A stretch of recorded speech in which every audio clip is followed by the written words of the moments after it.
Alexander the Third of Macedon was no doubt one of the greatest warlords that ever lived. Alexander the Great was one of many leaders that belonged to ancient Greece, but the first to conquer Persia, Egypt, and India.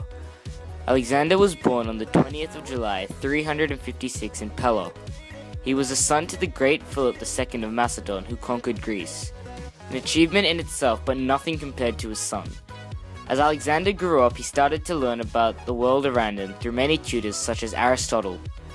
He gained the strength and knowledge to destroy nations. Alexander excelled in strategizing not just in battle, but in the world around him.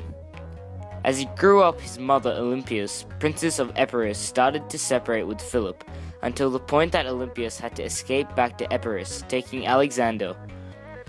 This major event in Alexander's life ignited an inner rage.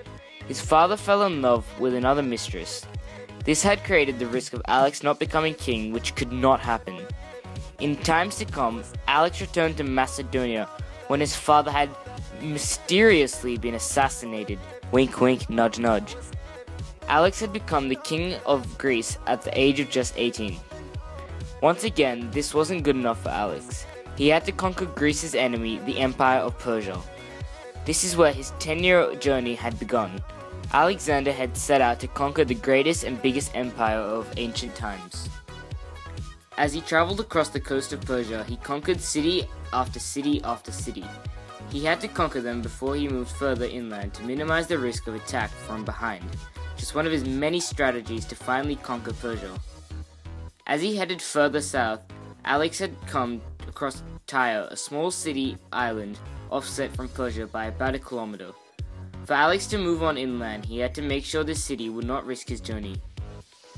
At first, Alexander met up with Tyre officials to discuss their surrender. The Phoenicians, disgusted by this, waged war upon Alex and his army. They returned to their kingdom, and Alex, infuriated, readied his army for war. Alex had devised a plan to construct a bridge joining what is now Lebanon to Tyre. He needed this to take his battle rams, cavalry, soldiers, and his revolutionary torch and slingshots to the wall protecting Tyre. It is said that all around Tyre there was a massive wall protecting it from the outside world. Alexander and his engineers devised a plan of making a bridge made of wooden poles to support an array of rocks to carry out his arsenal. 2 months into building the bridge, Alexander decided to give the Phoenician city of Tyre another chance to surrender. He sent 2 messengers completely unarmed to offer Tyre a second chance for surrender. The result was the 2 messengers' heads falling off from the walls of Tyre just for Alexander to see.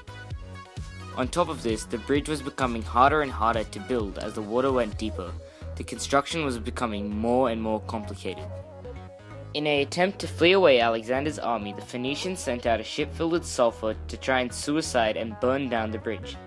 Successful in this act, and with the currents of the Mediterranean Sea, the rocks had washed away and the bridge was destroyed. This was horrific and terrible news for Alexander. He immediately ordered to build his bridge again at an accelerated speed further north of an angle facing south, to stop the currents. He gathered oak and stone from the forests of what is now Lebanon and restarted the construction of the bridge. The Phoenicians still would not give up and planned a stealth attack during the day when they knew the Macedonians rested. Unfortunately for them, Alexander spotted the naval fleet and retaliated by sending back his own ships that he had stolen from other Phoenician cities. With most of Tyre's naval fleet destroyed and the bridge near completed, Alexander was ready to destroy the city. He mounted his revolutionary torsion slingshots on boats which used energy created from torsion rather than tension. As well as boats, he mounted catapults and archers on wooden siege towers to provide aerial support. The war had begun, and so far it wasn't looking good for Tyre, with soldiers surrounding the east wing of the wall ready to leap in and attack once the catapults would destroy a section of the wall. The catapults could fire 30-pound rocks with 99% accuracy. Tyre was almost defenseless, but they still had one trick up their sleeves. The Phoenicians would pour red-hot boiling sand onto the soldiers around the wall. The sand would get under their armor, burning the soldiers' skin. Their first instinct was to take off their armor, but when they did that, boom! An arrow through the heart. Sooner or later, Alexander's army managed to capture the city by knocking down the walls with the use of Alexander's revolutionary torsion slingshots. And with the training of Greek soldiers, they were able to overtake the city within minutes. As infuriated as Alexander was, as thousands of his men had died, he allowed his soldiers to slaughter the citizens. Around 30,000 citizens were spared and sold into slavery, and approximately 6,000 Phoenician people had been killed by the enemy.